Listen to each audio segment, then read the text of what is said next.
नारायण नारायण नारायण नारायण।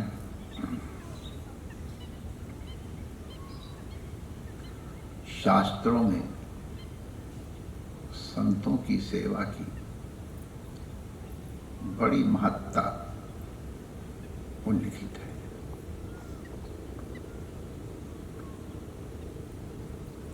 तीर्थ आदि काल में समय लेकर के फल देते हैं और साधु समागम संत सेवा तत्काल फल देती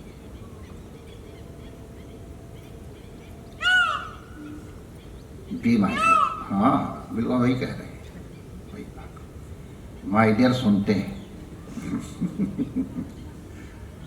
तो सतां विसंगः सकलम प्रसूते, साधु सेवा बड़भागी पाइए, श्री गुरबाणी में भी आया है। साधु सेवा धर्म हमारा, हम लोगों का मूल मंत्र ही है। लेकिन सबसे सेवक धर्म कठोरा जो कहा है श्री तुलसीदास जी ने, तुलसीदास जी बड़े अनुभवी महापुरुष हैं, बड़े शास्त्र का भी अनुभव है और जीवन का भी उनको बड़ा अद्भुत अनुभव। बड़े हाथी पर भी घूमे हैं और बंदरों के साथ चना बीन बीन करके दिखाई स्थिति रही है। उनकी वाणी है सबसे सेवक धर्म कठोर। जब तक अपना अभिमान निवृत्त नहीं होगा तब तक कोई सेवा कर ही नहीं सकता है। सेवा का प्रथम लक्षण है अभिमान शून्यता। प्राय सेवकों में, सेवादारों में इसका अभाव दिखाई पड़ता है और इसलिए सेवा का जो फल होना चाहिए वो नहीं मिलता है। सेवा में अपनी इच्छा का तो कोई तात्पर्य ही नहीं है। सेवा में सेव्य की इच्छा ही सर्वोपरि है। लेकिन अब लोग इसको नहीं समझते हैं तो नकल करने को सेवा समझ लेते हैं। जैसे तुमने किया वैसे हम करेंगे। यही मैं आपके लिए बना के लाए हैं, आपको लेना ही पड़ेगा। अब हम आपको एक घटना सुनाते हैं, इन्हीं ठंड के दिनों की। हमारे गुरु भाई रहे महाराज जी के साधक शिष्य अवधूत मोहनदास जी महाराज, बड़े अद्भुत महापुरुष। निष्कलंक जीवन उनका साधुता का व्यतीत हुआ है और हमारे एक प्रकार से मार्गदर्शक रहे। हम बड़ी भक्ति पूर्वक उनके दर्शन करने के लिए जाया करते थे। वो एक कुटिया में रहते थे।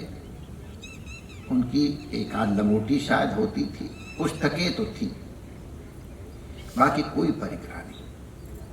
महापुरुष थे, उनको भिक्षा कराने के लिए लोग एक एक साल, डेढ़ साल तक प्रतीक्षा करते थे कि उनको भिक्षा पहुंचाने का अवसर मिले।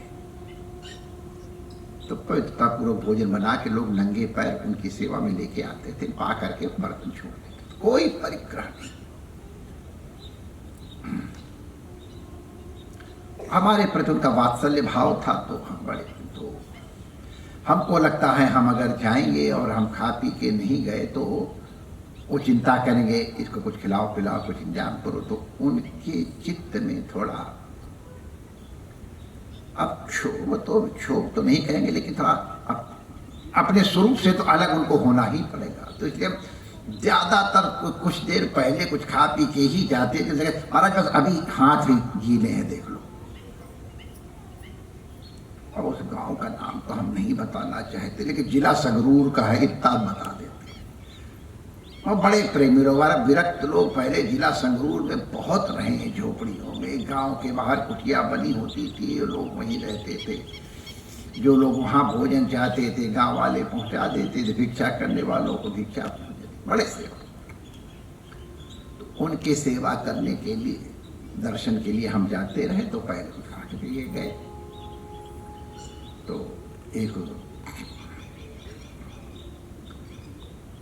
माता जी क्या गर्मी के दिनों में गए थे हम, उस समय तो उन्होंने कहा महाराज आप धन्यवाद, वाह बड़ी कृपा आपकी। उन्होंने हमको चारपाई बिछा दी, उनको मंजा कहते, मंजा ढा दिया, मंजो पे बैठ गया, मंजे बैठ गया। ठंडा ठंडा पानी लाए, उन्होंने मुझे कुल्ला करवाया, मुँह धुलाए, पैर धुलाए, मन ठंडा हुआ। पंजाबी गिलास कड़े वाला तो दिखाई नहीं पड़ता पंजाबियों के यहाँ भी, लगभग 3 पाव तक वही जाता था।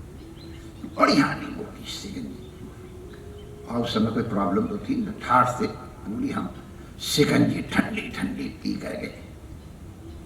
और फिर पंखा लेके माता जी खड़ी, बाबे तुझी जा रहे ना, कोई 2 शब्द आशीर्वाद दे के जाओ। तो हमने भी लगा चलो भगवान का नाम ही लेना है, तो 2 शब्द उनको सुनाए, और फिर वो उनकी अनुमति लेके हम अवधूत जी के दर्शन करने गए। उनकी एक पड़ोसी थी,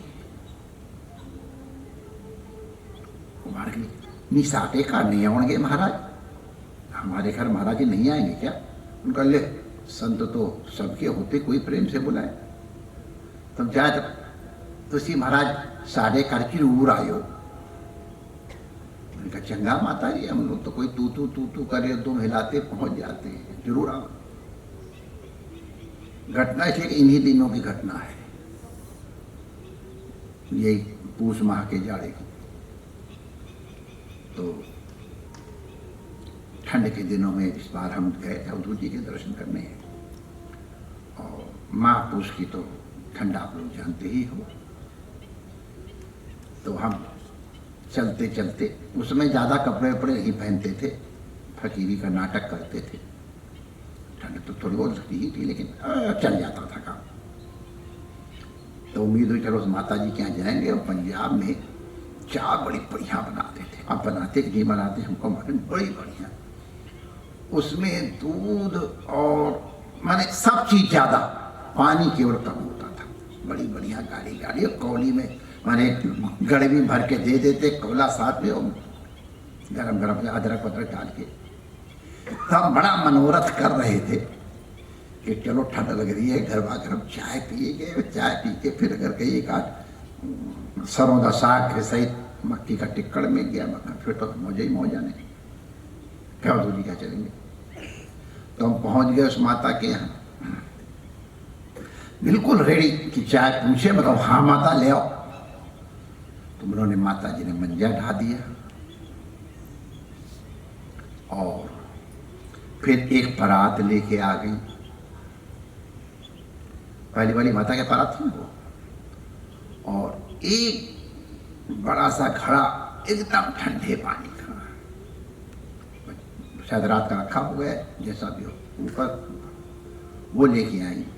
मैंने कहा कि माता जी क्या करेंगे इसका पानी? महाराज तुम्हारे चरण धोवांगे। मैंने कहा माता जी मेरे पैर तो साफ है, सानू सेवा नहीं बख्शनी।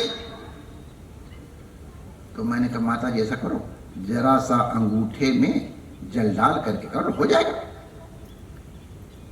उसके यहां तो आपने पूरे पैर धुलवाए थे, और हमसे कह रहे हो जरा सा अंगूठा छू लो, सानू सेवा नहीं बख्शनी। तो माता जी बख्श देने, मेरे प्राण तुझे बख्श दो, मन में कहा, जोर से नहीं कहा। तो उन्होंने पूरा घड़ा ठंडे ठंडे पानी का, और महाराज श्री के चरण कमल बड़े प्रेम से धोए धीरे धीरे।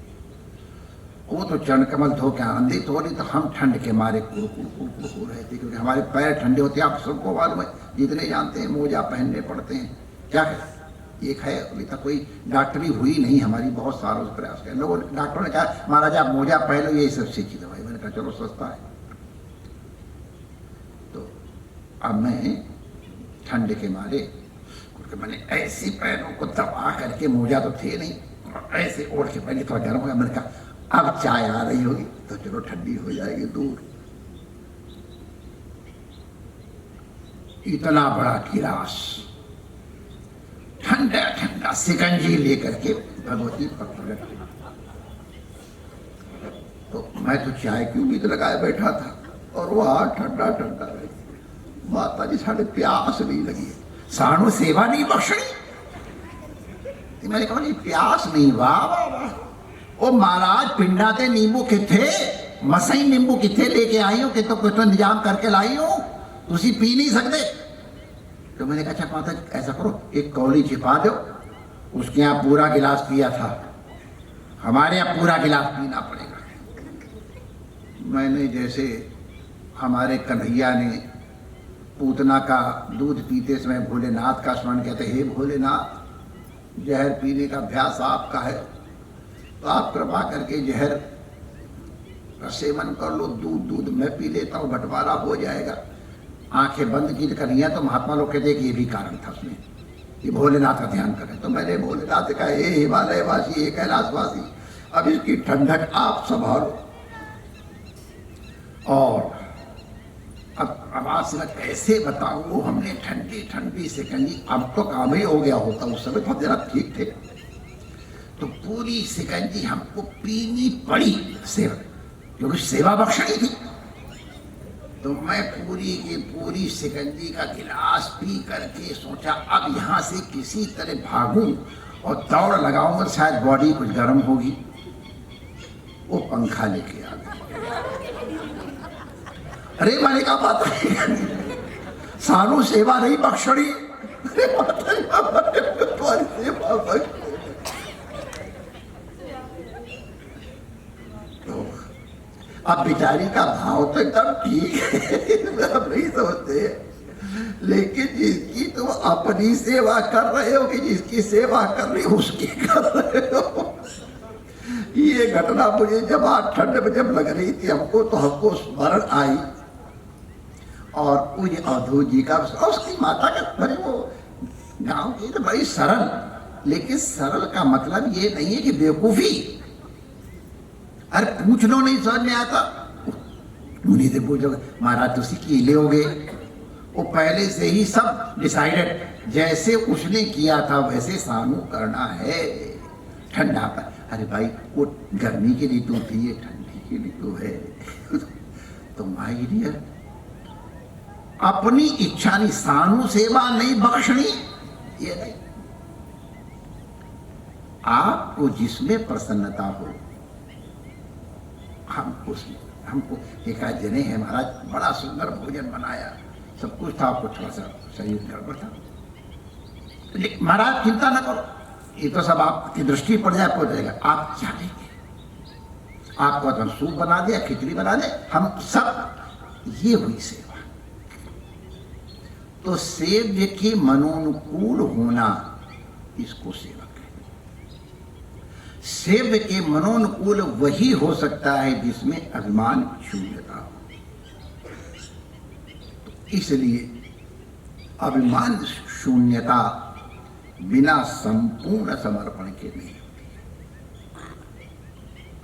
और संपूर्ण समर्पण हो जाए तो फिर तो गति ही हो जाती है। इसीलिए तुलसीदास जी ने कहा सबते सेवक धर्म कठोरा, सेवा धर्म परम गहना योगिनाम अपि, योगियों के लिए भी दुष्कर है सेवा धर्म। तो इसलिए सेवा से सतामि संगा सकलम प्रसूति, सत्या साधु समागमा जो कहा है यथार्थ है। लेकिन जब हम सर्वथा समर्पण पूर्वक निर्भिमान हो के सेव्य की अनुकूलता में अपनी अनुकूलता समझ करके अपनी समस्त क्रियाएं समर्पित करेंगे, वो सेवा कहते हैं। और वो सेवा अंतःकरण के समस्त दोषों का प्रक्षालन कर प्रभु के निवास कर और ज्ञान प्रदीप के प्रज्वलन का मार्ग प्रशस्त करती है। परमात्मा सबका मंगल करे। जय श्री